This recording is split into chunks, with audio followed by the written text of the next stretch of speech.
Hi hello അസ്സലാമു അലൈക്കും. അപ്പം ഇന്ന് നമ്മൾ ഉണ്ടാക്കാൻ പോകുന്നത് വൈകുന്നേരം പൂള വെച്ചിട്ടൊരു സ്നാക്സ് ആണ്. അപ്പം ഈ പൂള നമുക്ക് എന്താ പറയുക, നമ്മൾ പച്ചക്കറി കട്ട് ചെയ്യണം ഇതിൽ വെച്ചിട്ട് ഒന്ന് ചെറുതായിട്ട് നമുക്കൊന്ന് ക്രഷ് ചെയ്തെടുത്തിട്ട് വരാം. അപ്പം നമ്മുടെ കപ്പ ഇതാ ഇങ്ങനെ ആക്കി എടുത്തിട്ടുണ്ട്. ഇനി നമുക്ക് ഇതിലേക്ക് കുറച്ച് അരിപ്പൊടി ഇട്ട് കൊടുക്കാം കേട്ടോ. അപ്പോൾ നമുക്കിതൊന്ന് പിടിക്കാൻ വേണ്ടിയിട്ടാട്ടോ. ഒരു ലേശം ഉപ്പ് ഇട്ട് കൊടുക്കുക. എന്നിട്ട് ഇത് നമുക്ക് നന്നായിട്ടൊന്ന് യോജിപ്പിച്ചെടുക്കണം. ഒരുപാടൊന്നും വേണ്ട, ഇത് നമ്മൾ ശർക്കര ഇട്ടൊക്കെയാണ് ചെയ്യണത്. അതുകൊണ്ട് ഒരുപാടൊന്നും നമ്മൾ ഉപ്പിട്ട് കൊടുക്കേണ്ട ആവശ്യമില്ല. അപ്പോൾ കുറച്ചിട്ടിന് ഇനി നമുക്കിത് നന്നായിട്ടൊന്ന് യോജിപ്പിച്ചെടുക്കാം.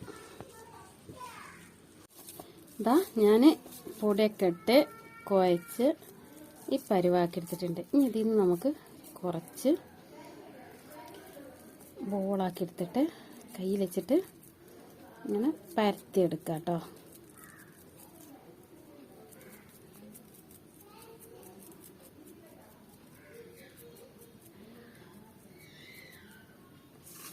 എന്നിട്ട് ഇതിലേക്ക് കുറച്ച് തേങ്ങ ഇട്ട് കൊടുക്കാം. കണ്ടില്ലേ? എന്നിട്ട് അതിലേക്ക് കുറച്ച് ശർക്കര ഇട്ട് കൊടുക്കാം. എന്നിട്ട് ഇത് നമുക്ക് ഒന്ന് ബോളാക്കി എടുക്കാം കേട്ടോ.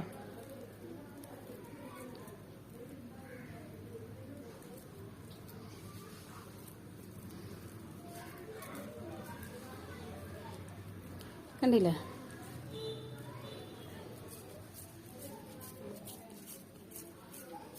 എല്ലാം നമുക്ക് ഈ പരുവത്തിലെടുക്കണം കേട്ടോ.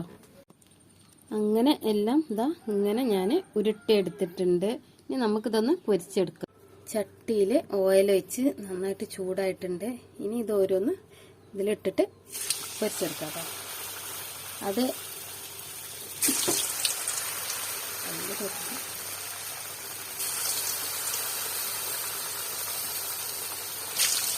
ഇതിത്ര വലിപ്പം നമ്മൾ ശർക്കരയും തേങ്ങയൊക്കെ ഇട്ടുകാണ്ട് നമ്മൾ ഉരുട്ടിയെടുത്തിട്ടാണ് ഇത്ര വലിപ്പം. അപ്പോൾ എന്താ പറയുക, ഇതിൻ്റെ ഉള്ളിൽ അതൊക്കെ ഉണ്ടാവുമ്പോൾ കുറച്ച് വലിപ്പത്തിൽ തോന്നിക്കും.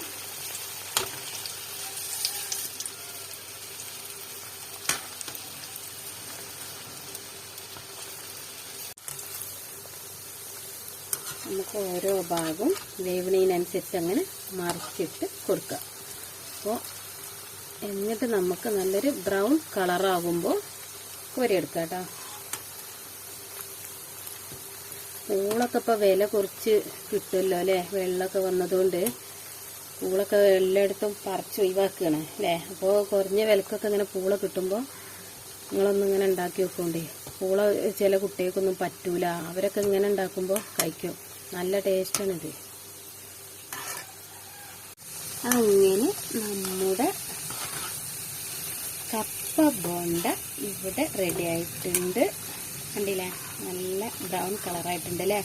അപ്പോൾ ഇത് നമുക്ക് കോരിയെടുക്കാം. എന്നിട്ട് ബാക്കിയുള്ളതും കൂടെ നമുക്ക് വേവിച്ചെടുക്കാം കേട്ടോ. നമ്മുടെ കപ്പ ബോണ്ട റെഡി ആയിട്ടുണ്ട്. ഇത് കണ്ടില്ലേ? നല്ല ക്രിസ്പിയാണ് കേട്ടോ. കണ്ടില്ലേ? നല്ല ക്രിസ്പിയാണ്. എന്താ പറയുക, ഉള്ളൊക്കെ നല്ല വെന്തിട്ടുണ്ടാവും. ഞാൻ ഒന്ന് കട്ട് ചെയ്ത് കാണിക്കാം. നല്ല ചൂടാ, നല്ല ചൂടുണ്ട്. കട്ട് ചെയ്തില്ലേ? കണ്ടില്ലേ എങ്ങനെയുണ്ട്? നന്നായിട്ട് എന്താ പറയുക, ശർക്കരയൊക്കെ അരിഞ്ഞ് നല്ല ടേസ്റ്റ് ഉണ്ട് സാധനം കേട്ടോ. അപ്പം നിങ്ങൾ എന്താ പറയുക, ഇതുപോലൊക്കെ ഒന്ന് ട്രൈ ചെയ്ത് നോക്കോണ്ടി. അപ്പം എൻ്റെ വീഡിയോ ഇഷ്ടപ്പെട്ടാൽ ലൈക്ക് ചെയ്യുക, ഷെയർ ചെയ്യുക, സബ്സ്ക്രൈബ് ചെയ്യുക, കമൻറ്റ് ചെയ്യുക, സപ്പോർട്ട് ചെയ്യുക. നിങ്ങളെ സപ്പോർട്ട് ചെയ്യാൻ പ്രതീക്ഷിക്കുന്നുണ്ട്. വീണ്ടും ഇതുപോലെ വെറൈറ്റി ഒരു റെസിപ്പി ആയിട്ട് ഞാൻ വീണ്ടും വരാം. അസ്സലാമു അലൈക്കും.